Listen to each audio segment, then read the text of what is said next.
global growth will decline from 3% last year to around 2%. You need growth to solve the kind of the investment challenge. You need growth to solve the climate challenge. High inflation, tight financial conditions, and record debt levels. The world economy is hobbled and many countries are simply growing poorer. The prospects for growth are weak and growing weaker. So what's driving this slowdown and what needs to be done to unleash the global economy's full potential? For answers to that and more, we turn to the World Bank's Deputy Chief Economist, Ayhan Kozeh. So the Global Economic Prospects is the bank's flagship economic forecast. What are your headline numbers this time around? So, Paul, global economy is going through a tough period. It's on a precarious footing. We are seeing a sharp and synchronized slowdown. When you look at all the economies in the world, 70% of them will see weaker growth this year than what they delivered last year. When you look at headline numbers, there is of course a sharp slowdown. The global growth will decline from 3% last year to around 2%. In the case of advanced economies, slowdown is even deeper. Almost all of them will end up seeing weaker growth this year. When you look at emerging market developing economies, other than China's big contribution, these economies will also see slow growth from around 4% to 3%. So all in all, a difficult year ahead of us. So across the board a slowdown, what's driving that slowdown? There are multiple reasons driving the slowdown. Of course, tight monetary policy that has been in place over the past 18 months. Increasingly, all countries are feeling the impact of tightening financial conditions. Inflation, as much as it has been coming down, it is still elevated, so that affects demand. And recent banking stress led to quite a bit of damage in terms of confidence. And you look at high frequency data, you see that credit conditions are getting deteriorated. There are other reasons. We look at, global trade. Trade is slowing very sharply relative to what we saw last year. Of course, the Russian invasion of Ukraine did not help. There is an overall confidence problem and uncertain prospects dampening investment as well. Let's pause there and go back to kind of economics 101. Why is growth so important? What does it mean for everyday people and in particular the poorest people around the world? Growth is critical when it comes to, of course, increasing income levels, when it comes to eliminating poverty, when it comes to our universal objective, sharing prosperity.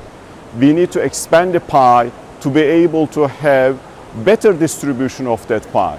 We need to expand the pie so more people will join the ranks of, the people in advanced economies in terms of living standards. Let me talk about a couple of results we have in the report when it comes to income dynamics. When you look at emerging market developing economies and the destruction of these multiple crises had in these economies, 30% of these economies are not going to get back to per capita income levels they had in 2019 by the end of 2024. So 4 years after the pandemic, we still have at the per capita income level weaker, lower income than what we had prior to the pandemic. We want these economies to grow faster so their income levels get closer to the income levels of advanced economies. But that is not happening at the pace we want. In low-income countries, we have even a worse situation. Income levels are around 2 to 3% of basically advanced economy income levels. How we are going to increase the income? Of course, we need to have more growth. And so if you care about inequality, you need to care about growth. Of course, you need to care about growth and policies are critical, growth enhancing policies. In some cases, of course, distribution targeting policy is critical. But you need growth to solve the kind of the investment challenge. You need growth to solve the climate challenge. Inflation has been one of the biggest topics of conversation in the economics world over the past year or two. Where are we in the fight against inflation? I think we have made significant progress. In many countries, we think that inflation has already peaked. At the global level, we saw quite high inflation, around 9% last year.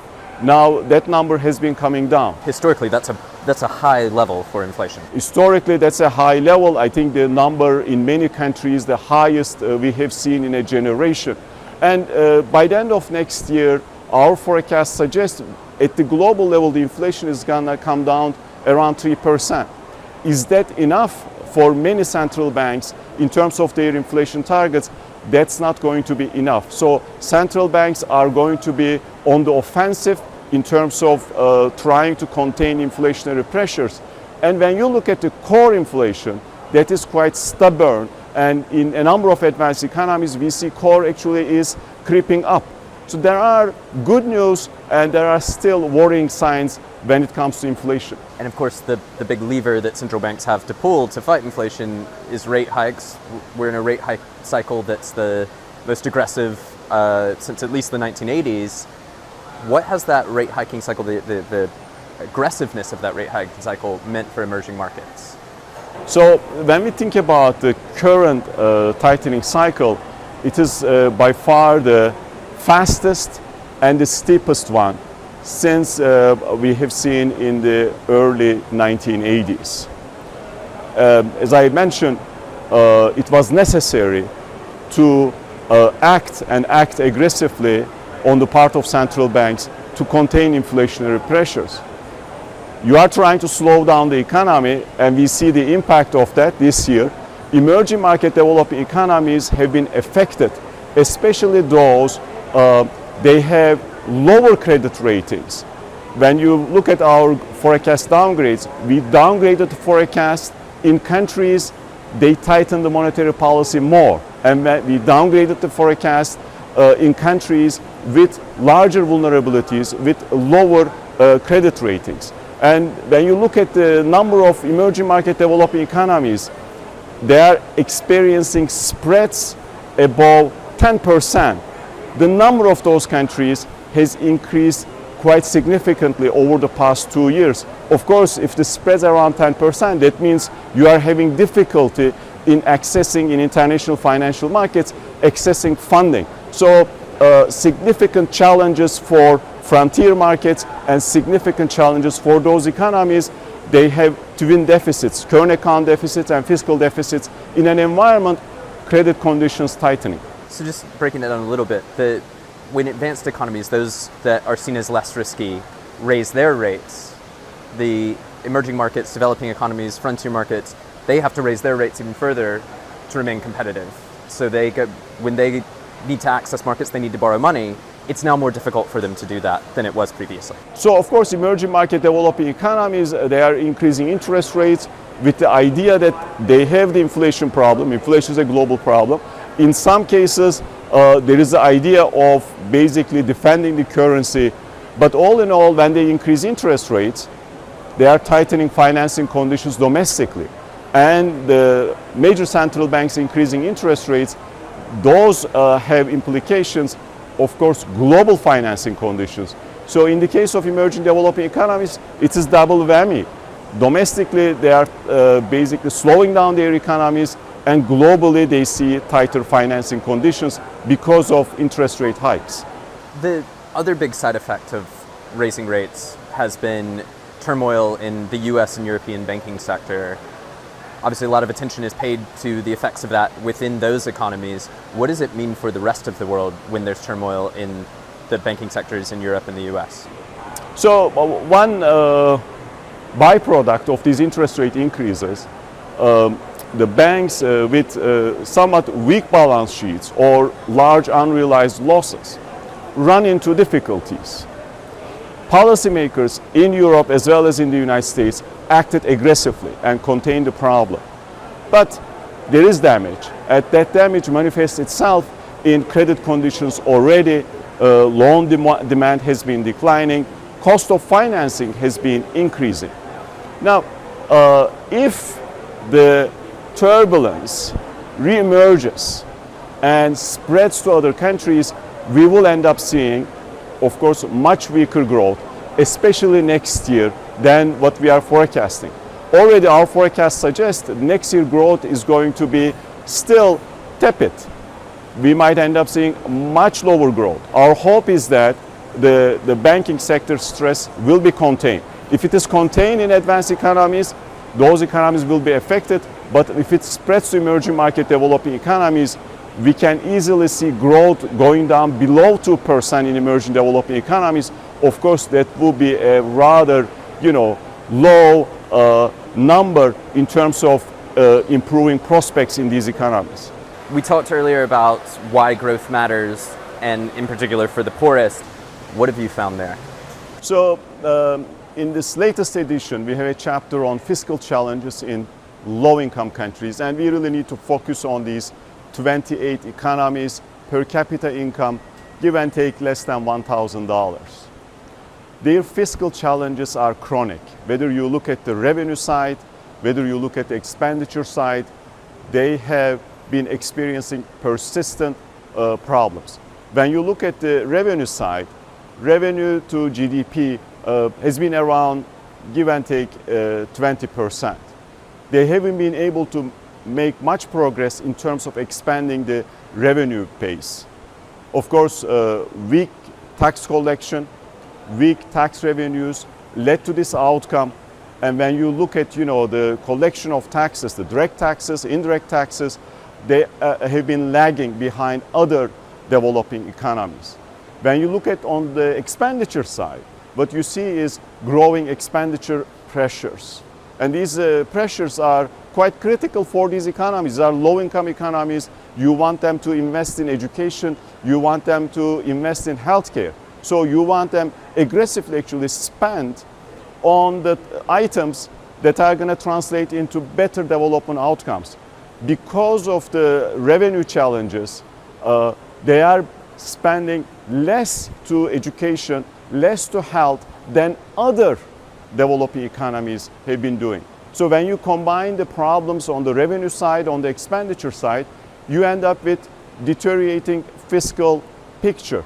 So relative to 2011, almost 90% of them, now they have weaker fiscal positions, and this is not a good sign going forward in terms of their ability to make significant progress in their development objectives. Another big topic of conversation has been the sovereign debt situation, and you talk about it in the report. What do you say about debt? So in the context of that, let me first talk about these low-income countries. Obviously, these fiscal challenges led to large problems in terms of their ability to pay debt, but at the same time, they have been accumulating debt at a rapid pace. So if you look at the debt to GDP ratio in 2011, that number was around 37% in low-income countries.